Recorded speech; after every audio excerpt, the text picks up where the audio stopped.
with them. Green guest Joanna Yarrow is here along with eco-sceptic Martin Durkin. Good morning to you both.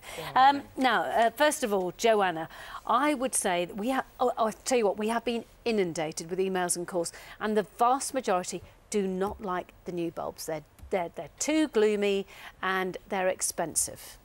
Yes, I know there has been a huge outcry, hasn't there? It's amazing what gets us going in the UK. Well, first of all, I think a lot of the problem is that a couple of years ago, when these first started hitting the market in a big way, frankly, they were quite ugly and they didn't have great performance, and they've really improved since then. And most people now find that the new versions of the energy-saving light bulbs are indistinguishable from the old incandescent bulbs. But the issue on cost, of course, in times of recession, when you see on the shelf an old style incandescent bulb, maybe 50p, and a new compound fluorescent energy saving bulb, the new ones, they can cost £1, maybe £2.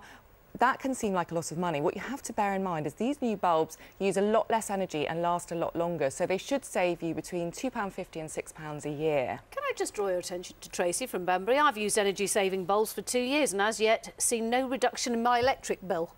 OK, well, first of all, we do need to remember that actually, as a country, we waste about £170 million a year by leaving our lights on unnecessarily. So you do need to still remember to switch them off when you leave a room. But also, obviously, there's lots of other ways that we waste energy in the home. But overall, over the lifetime of a bulb, they should save you about £40 each bulb.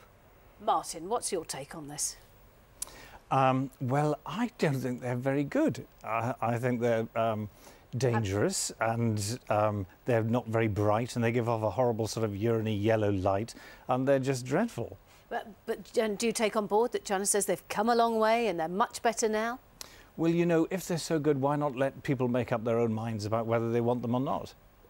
What would you answer to that? Well, I think what we need to bear in mind is we know climate change is a problem. We know that energy bills are going up. We're all wanting to save money as well as looking after the environment. This is a simple piece of technology that really does do the job for us. And in fact, if we all switch just one light bulb in our home right now, over the year, we would avoid the same pollution as taking 70,000 cars off the road. Now, you must confess, Martin, we do know for a fact that there is an energy crisis, that there is less oil, that we've got to try and find different ways of getting energy. That's the first thing. And the second thing, that it is greener.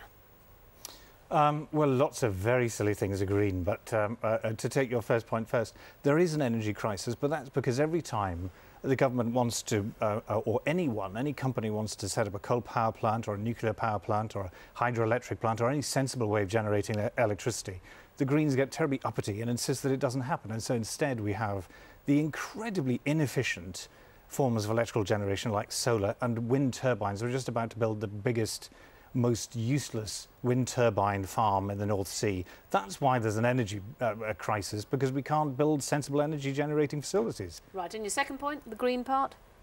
Oh, well, I mean, where do you start? I mean, there are more silly, absurd, inefficient green schemes going about the place. I mean, we're forced to recycle. But I mean, what happens to our bottles that you recycle? I bet you imagine that when you recycle your bottles, they go away and turn them into other bottles. But I've made films about this, and what they do is they take them away and they turn them into glass wool that they use for insulation to stuff in the middle of in new buildings. Well, they could make that seems like a sensible thing to do. They could make that insulation out of all sorts of other things. The fact is they make them out of glass because it's so cheap, because we get in our cars and we drive over to the bottle bank and we drop all those things in. I mean, it's senseless. Go on, then. Well, personally speaking, I think that the time's really past to still be debating whether climate change exists and whether or not we should be saving energy and looking after the environment. You know, the statistics are there, all the Thatcher scientists agree on this. And personally, I think, you know, the challenge is so big now. We know that we need to reduce carbon emissions by 80% by 2050. That could mean very, very drastic changes to the way we live. So when we're given on a plate a simple technology that makes so much difference and saves us money, surely we should be embracing it. I mean, the Greens, they hate nuclear power, they hate hydroelectric plants. That's got nothing to do with global warming, if you happen to believe in global warming. They just don't like industrial forms of energy production, so we're foisted with these ridiculous things. I think we'll let you carry on quietly on your own while we continue with the programme. Thank you very much, Joanna Yarrow. Thank you, Martin Durkin. Thank you all, by the way, for